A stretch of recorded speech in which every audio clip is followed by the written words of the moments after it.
A Child's History of England. Part 1. Ancient England and the Romans.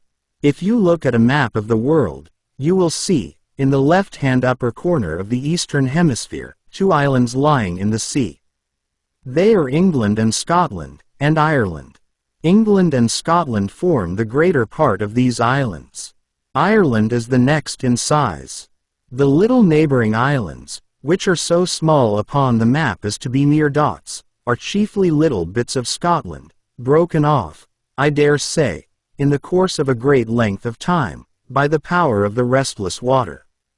In the old days, a long, long while ago, before our Savior was born on earth and lay asleep in a manger, these islands were in the same place, and the stormy sea roared round them, just as it roars now. But the sea was not alive, then, with great ships and brave sailors, sailing to and from all parts of the world. It was very lonely. The islands lay solitary, in the great expanse of water. The foaming waves dashed against their cliffs, and the bleak winds blew over their forests, but the winds and waves brought no adventurers to land upon the islands, and the savage islanders knew nothing of the rest of the world, and the rest of the world knew nothing of them. It is supposed that the Phoenicians, who were an ancient people, famous for carrying on trade, came in ships to these islands, and found that they produced tin and lead, both very useful things, as you know, and both produced to this very hour upon the sea coast. The most celebrated tin mines in Cornwall are, still, close to the sea. One of them, which I have seen, is so close to it that it is hollowed out underneath the ocean, and the miners say, that in stormy weather, when they are at work down in that deep place, they can hear the noise of the waves thundering above their heads. So, the Phoenicians, coasting about the islands, would come, without much difficulty, to where the tin and lead were. The Phoenicians traded with the islanders for these metals, and gave the islanders some other useful things in exchange. The islanders were, at first, poor savages, going almost naked, or only dressed in the rough skins of beasts, and staining their bodies, as other savages do, with colored earths and the juices of plants. But the Phoenicians, sailing over to the opposite coasts of France and Belgium, and saying to the people there, "We have been to those white cliffs across the water, which you can see in fine weather, and from that country, which is called Britain, we bring this tin and lead," tempted some of the French and Belgians to come over also. These people settled themselves on the south coast of England, which is now called Kent, and, although they were a rough people too, they taught the savage Britons some useful arts, and improved that part of the islands. It is probable that other people came over from Spain to Ireland, and settled there. Thus, by little and little, strangers became mixed with the islanders, and the savage Britons grew into a wild, bold people, almost savage, still, especially in the interior of the country away from the sea where the foreign settlers seldom went, but hardy, brave, and strong. The whole country was covered with forests and swamps. The greater part of it was very misty and cold. There were no roads, no bridges, no streets, no houses that you would think deserving of the name. A town was nothing but a collection of straw-covered huts, hidden in a thick wood, with a ditch all round, and a low wall, made of mud, or the trunks of trees placed one upon another. The people planted little or no corn, but lived upon the flesh of their flocks and cattle. They made no coins, but used metal rings for money. They were clever in basket work, as savage people often are, and they could make a coarse kind of cloth, and some very bad earthenware. But in building fortresses they were much more clever. They made boats of basket work, covered with the skins of animals, but seldom, if ever, ventured far from the shore. They made swords, of copper mixed with tin, but these swords were of an awkward shape, and so soft that a heavy blow would bend one. They made light shields, short-pointed daggers, and spears, which they jerked back after they had thrown them at an enemy, by a long strip of leather fastened to the stem. The butt end was a rattle, to frighten an enemy's horse. The ancient Britons, being divided into as many as 30 or 40 tribes, each commanded by its own little king, were constantly fighting with one another, as savage people usually do, and they always fought with these weapons. They were very fond of horses. The standard of Kent was the picture of a white horse. They could break them in and manage them wonderfully well.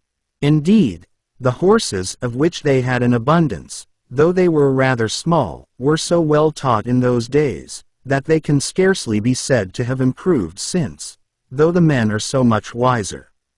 They understood, and obeyed, every word of command, and would stand still by themselves, in all the din and noise of battle, while their masters went to fight on foot.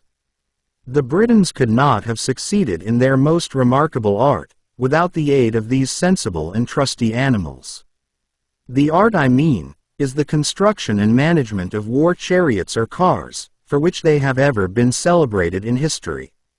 Each of the best sort of these chariots, not quite breast-high in front, and open at the back, contained one man to drive, and 2 or 3 others to fight, all standing up. The horses who drew them were so well trained, that they would tear, at full gallop, over the most stony ways, and even through the woods, dashing down their masters' enemies beneath their hoofs, and cutting them to pieces with the blades of swords, or scythes, which were fastened to the wheels, and stretched out beyond the car on each side, for that cruel purpose. In a moment, while at full speed, the horses would stop, at the driver's command. The men within would leap out, deal blows about them with their swords like hail, leap on the horses, on the pole, spring back into the chariots anyhow, and, as soon as they were safe, the horses tore away again. The Britons had a strange and terrible religion, called the religion of the Druids.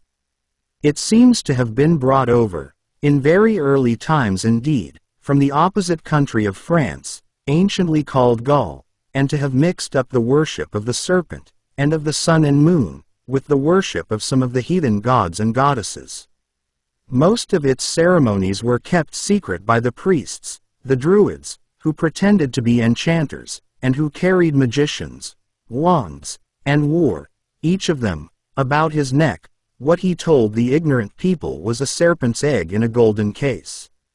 But it is certain that the druidical ceremonies included the sacrifice of human victims, the torture of some suspected criminals, and, on particular occasions, even the burning alive, in immense wicker cages, of a number of men and animals together. The Druid priests had some kind of veneration for the oak, and for the mistletoe, the same plant that we hang up in houses at Christmas time now, when its white berries grew upon the oak. They met together in dark woods, which they called sacred groves, and there they instructed, in their mysterious arts, young men who came to them as pupils, and who sometimes stayed with them as long as 20 years. These Druids built great temples and altars, open to the sky, fragments of some of which are yet remaining. Stonehenge, on Salisbury Plain, in Wiltshire, is the most extraordinary of these. 3 curious stones, called Kit's Cody House, on Bluebell Hill, near Maidstone, in Kent, form another. We know, from examination of the great blocks of which such buildings are made, that they could not have been raised without the aid of some ingenious machines, which are common now, but which the ancient Britons certainly did not use in making their own uncomfortable houses. I should not wonder if the Druids, and their pupils who stayed with them 20 years, knowing more than the rest of the Britons, kept the people out of sight while they made these buildings, and then pretended that they built them by magic. Perhaps they had a hand in the fortresses too, at all events, as they were very powerful, and very much believed in, and as they made and executed the laws, and paid no taxes, I don't wonder that they liked their trade. And, as they persuaded the people the more Druids there were, the better off the people would be, I don't wonder that there were a good many of them. But it is pleasant to think that there are no Druids, now, who go on in that way, and pretend to carry enchanters, wands and serpents, eggs, and of course there is nothing of the kind, anywhere. Such was the improved condition of the ancient Britons, 55 years before the birth of our Savior, when the Romans, under their great general, Julius Caesar, were masters of all the rest of the known world. Julius Caesar had then just conquered Gaul, and hearing, in Gaul, a good deal about the opposite island with the white cliffs, and about the bravery of the Britons who inhabited it, some of whom had been fetched over to help the Gauls in the war against him, he resolved, as he was so near, to come and conquer Britain next. So, Julius Caesar came sailing over to this island of ours, with 80 vessels and 12,000 men. And he came from the French coast between Calais and Boulogne, because thence was the shortest passage into Britain, just for the same reason as our steamboats now take the same track, every day. He expected to conquer Britain easily, but it was not such easy work as he supposed, for the bold Britons fought most bravely, and, what with not having his horse soldiers with him, for they had been driven back by a storm, and what with having some of his vessels dashed to pieces by a high tide after they were drawn ashore, he ran great risk of being totally defeated. However, for once that the bold Britons beat him, he beat them twice, though not so soundly but that he was very glad to accept their proposals of peace, and go away. But, in the spring of the next year, he came back, this time, with 800 vessels and 30,000 men. The British tribes chose, as their general-in-chief, a Briton, whom the Romans in their Latin language called Cassivellaunus, but whose British name is supposed to have been Caswallon. A brave general he was, and well he and his soldiers fought the Roman army. So well, that whenever in that war the Roman soldiers saw a great cloud of dust, and heard the rattle of the rapid British chariots, they trembled in their hearts. Besides a number of smaller battles, there was a battle fought near Canterbury, in Kent. There was a battle fought near Chertsey, in Surrey. There was a battle fought near a marshy little town in a wood, the capital of that part of Britain which belonged to Cassivellaunus, and which was probably near what is now St. Albans, in Hertfordshire. However, brave Cassivellaunus had the worst of it, on the whole, though he and his men always fought like lions. As the other British chiefs were jealous of him, and were always quarreling with him, and with one another, he gave up, and proposed peace. Julius Caesar was very glad to grant peace easily, and to go away again with all his remaining ships and men. He had expected to find pearls in Britain, and he may have found a few for anything I know, but, at all events, he found delicious oysters, and I am sure he found tough Britons, of whom, I dare say, he made the same complaint as Napoleon Bonaparte the great French general did, 1800 years afterwards, when he said they were such unreasonable fellows that they never knew when they were beaten. They never did know, I believe, and never will. Nearly 100 years passed on, and all that time, there was peace in Britain. The Britons improved their towns and mode of life, became more civilized, traveled, and learnt a great deal from the Gauls and Romans. At last, the Roman Emperor, Claudius, sent Aulus Plautius, a skillful general, with a mighty force, to subdue the island, and shortly afterwards arrived himself. They did little, and Ostorius Scapula, another general, came. Some of the British chiefs of tribes submitted. Others resolved to fight to the death. Of these brave men, the bravest was Caractacus, or Caradoc, who gave battle to the Romans, with his army, among the mountains of North Wales. This day, said he to his soldiers, decides the fate of Britain. Your liberty, or your eternal slavery, dates from this hour.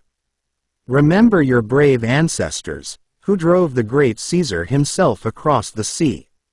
On hearing these words, his men, with a great shout, rushed upon the Romans. But the strong Roman swords and armor were too much for the weaker British weapons in close conflict. The Britons lost the day. The wife and daughter of the brave Caractacus were taken prisoners, his brothers delivered themselves up, he himself was betrayed into the hands of the Romans by his false and base stepmother, and they carried him, and all his family, in triumph to Rome. But a great man will be great in misfortune, great in prison, great in chains.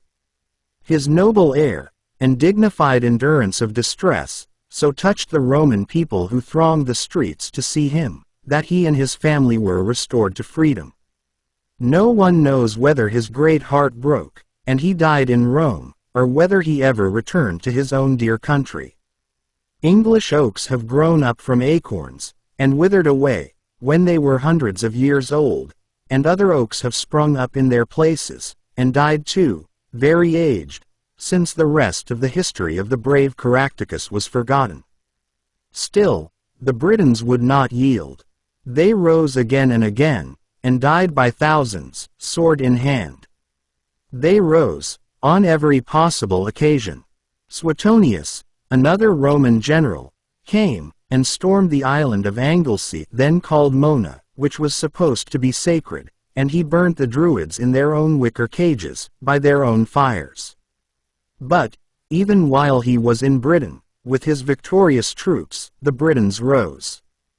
Because Boudica, a British queen, the widow of the king of the Norfolk and Suffolk people, resisted the plundering of her property by the Romans who were settled in England, she was scourged, by order of Catus, a Roman officer, and her 2 daughters were shamefully insulted in her presence, and her husband's relations were made slaves.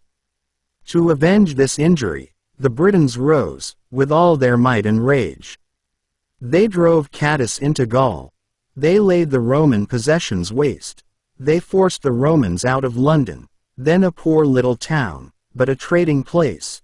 They hanged, burnt, crucified, and slew by the sword 70,000 Romans in a few days. Suetonius strengthened his army, and advanced to give them battle. They strengthened their army, and desperately attacked his, on the field where it was strongly posted. Before the first charge of the Britons was made, Boudica, in a war chariot, with her fair hair streaming in the wind, and her injured daughters lying at her feet, drove among the troops, and cried to them for vengeance on their oppressors, the licentious Romans. The Britons fought to the last, but they were vanquished with great slaughter, and the unhappy queen took poison. Still, the spirit of the Britons was not broken. When Suetonius left the country, they fell upon his troops, and retook the island of Anglesey. Agricola came, 15 or 20 years afterwards, and retook it once more, and devoted 7 years to subduing the country, especially that part of it which is now called Scotland. But, its people, the Caledonians, resisted him at every inch of ground.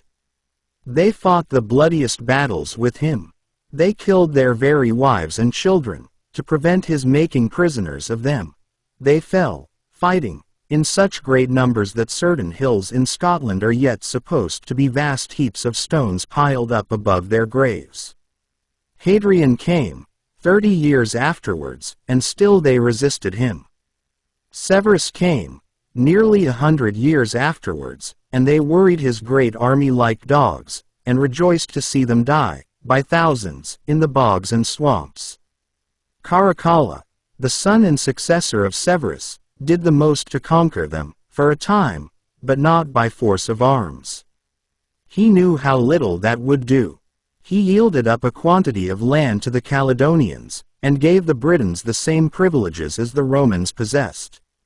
There was peace, after this, for 70 years. Then new enemies arose. They were the Saxons, a fierce, seafaring people from the countries to the north of the Rhine, the great river of Germany on the banks of which the best grapes grow to make the German wine. They began to come, in pirate ships, to the sea-coast of Gaul and Britain, and to plunder them. They were repulsed by Carausius, a native either of Belgium or of Britain, who was appointed by the Romans to the command, and under whom the Britons first began to fight upon the sea. But, after this time, they renewed their ravages.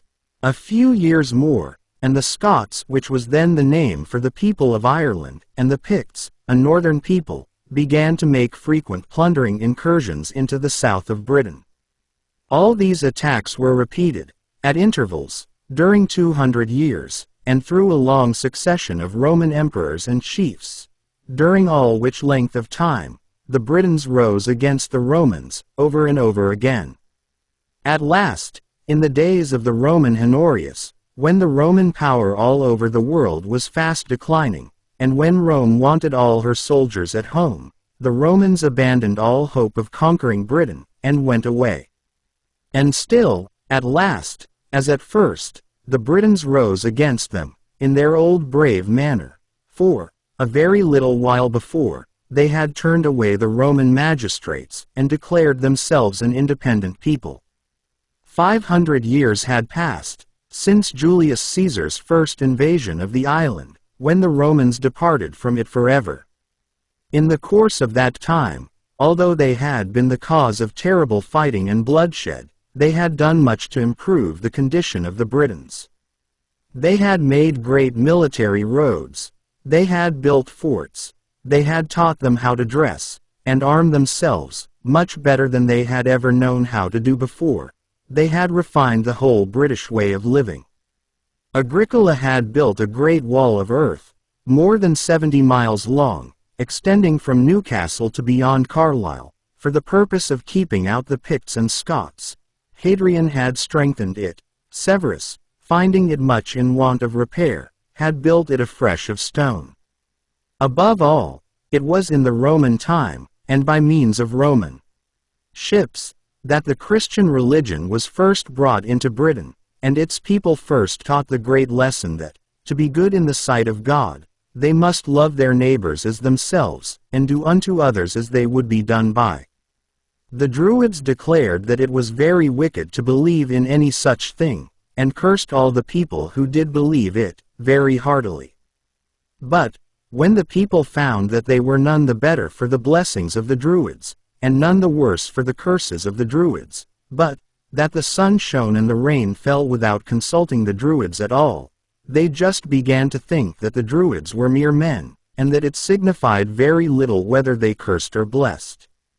After which, the pupils of the Druids fell off greatly in numbers, and the Druids took to other trades. Thus I have come to the end of the Roman time in England. It is but little that is known of those 500 years, but some remains of them are still found. Often, when laborers are digging up the ground, to make foundations for houses or churches, they light on rusty money that once belonged to the Romans. Fragments of plates from which they ate, of goblets from which they drank, and of pavement on which they trod, are discovered among the earth that is broken by the plow, or the dust that is crumbled by the gardener's spade. Wells that the Romans sunk, still yield water. Roads that the Romans made, form part of our highways. In some old battlefields, British spearheads and Roman armor have been found, mingled together in decay, as they fell in the thick pressure of the fight. Traces of Roman camps overgrown with grass, and of mounds that are the burial places of heaps of Britons, are to be seen in almost all parts of the country. Across the bleak moors of Northumberland, the wall of Severus, overrun with moss and weeds, still stretches, a strong ruin, and the shepherds and their dogs lie sleeping on it in the summer weather. On Salisbury Plain, Stonehenge yet stands, a monument of the earlier time when the Roman name was unknown in Britain, and when the Druids, with their best magic wands, could not have written it in the sands of the wild seashore.